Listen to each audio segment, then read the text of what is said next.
Hello, ladies. I am here on site in Hoist Lakes, Huron National Forest, and I'd like to talk to you today about using the bathroom when you're out in the backcountry. Now, behind me, you'll see an outhouse, or what is sort of an outhouse. It is basically an open air toilet, and it has like a broken toilet seat, broken down walls around it. It's not unusual to find things like this out when you're camping in the backcountry. This particular one is not very private, and sometimes they're not. So you need to be prepared for these situations. Just saying, one time I was at an outdoor conference, and a friend sitting next to me heard them giving a presentation about going to the bathroom out in the woods, about digging a hole and burying your poo. And she shook her head and said, "I will not do that." I'm here today to tell you, ladies, you can do this. And it's very important to be able to not let things like that stop you from getting out and doing fun things and having adventures in the backcountry. So with just a few simple tools, you can avoid that, or you can use it and move on with your day.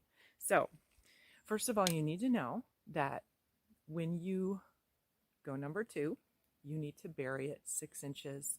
Here in Michigan, we have not lots of nice topsoil, not hard to do. So you just need to get a little shovel to bring with you, bring your toilet paper, that has to be buried also, and you want to be really careful to do that. Well, additionally, you can use a product like flushable wipes. These I recommend that you pack out because they don't biodegrade as well as toilet paper does. And even toilet paper can be dug up by animals and spread around. Frequently, we see litter and debris when we're out camping of other people's toilet paper. And I have to say, I'm a mom. I have buried other people's toilet paper on occasion when I found it. It's not pleasant. Just think about when you were in high school and you might have toilet papered your not so favorite teacher's house. You know that stuff doesn't dissolve and disappear. So be careful where you leave it. One thing I really want to talk to you today about, ladies in particular, is urinating. There are some tools that you can use that will make your life a lot easier. And I'm going to show you this one. I have it in a little discreet pouch with a carabiner to attach it to the outside of my bag. Inside, it is a urinary device tool made for women so that you can stand up and pee kind of like a guy. This particular one is called the Pstyle, and it is just basically a shaped piece of plastic. I highly recommend you practice using it at home first so that you don't accidentally go on yourself. It's a lot easier to do in the summertime when you're wearing shorts or you're wearing a little swimsuit bottom or something. You can just pull it to the side, and the trick is to put this back part up against the wall of your body and make sure it's firmly against there, and then just you pee out through. You just relax and just let it go. And when you do this, when you're finished, you just kind of move upward, kind of catch any drips, shake it off, and then I rinse it with my water bottle, and then I put it back in the bag, and then this bag stays on the outside of my pack the rest of the way. And since it's rinsed, it's pretty good to go.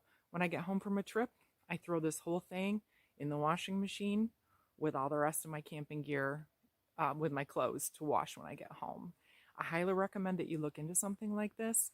Don't let this be a barrier to getting out and camping and enjoying the outdoors.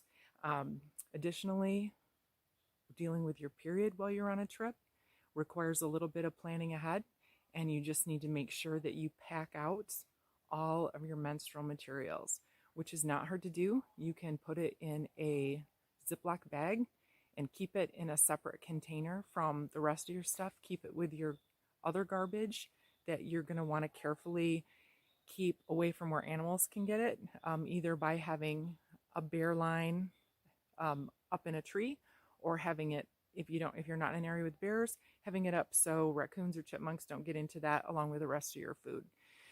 So you can definitely keep that stuff separate. Some women I've talked to like to use either masking tape or duct tape on the outside of a baggie so you can't see what's in there. I mean, really, at the end of the day, who cares, right? We're all women. And quite honestly, it's a very natural thing. So I want to encourage you to think about the things that might stop you from getting out and hiking or camping and overcome those barriers.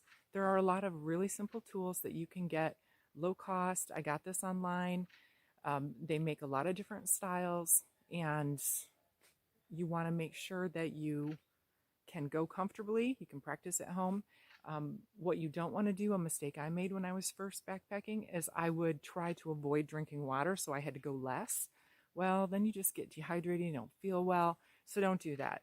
I just say take control of the situation, master it. You can do this, ladies. If you have any questions or want any particular tips, please let me know. I'd be so happy to help you with this.